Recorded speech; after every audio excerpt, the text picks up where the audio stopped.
এই যে আমি আপনার আমাকে আপনারা সবাই আলমগীর স্যার বলেন, তাই না? আর কি বলে ঢাকার লোকেরা কয়ে ফখরুল স্যার, ঠিক না? ওবায়দুল কাদের মির্জা ফখরুল, ঠিক না? তো আমার নামটা আসলে আপনাদের কাছে মির্জা আলমগীর হিসাবে পরিচিত, আলমগীর স্যার। তো বয়স্ক মানুষ বলে আলমগীর স্যার, যুবক তরুণ সেও বলে আলমগীর স্যার, আর ওই বাচ্চাটা ছোয়াটা সেও বলে আলমগীর স্যার।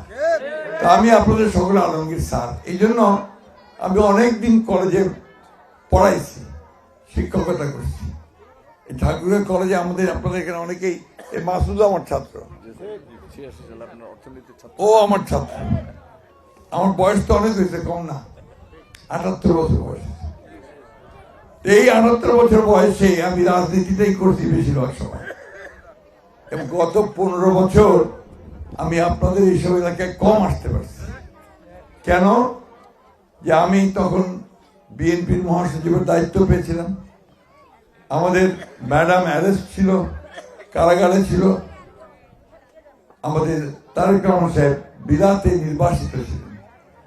দলটার পুরো দায়িত্বটাই তখন আমার উপর এসে পড়ছে। একদিকে দলের দায়িত্ব, অন্যদিকে আওয়ামী লীগের তারা।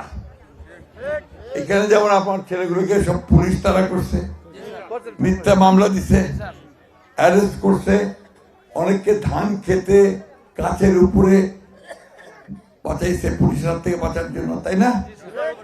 আমিও এরকম 117টা মামলা ফেস করছি, 11 বার জেলে গেছি, মোট 3.5 বছর জেল কাটছি। এই একটা ব্যাপারের কারণে আমি আপনাদের এলাকাগুলোতে বেশি আসতে পারি।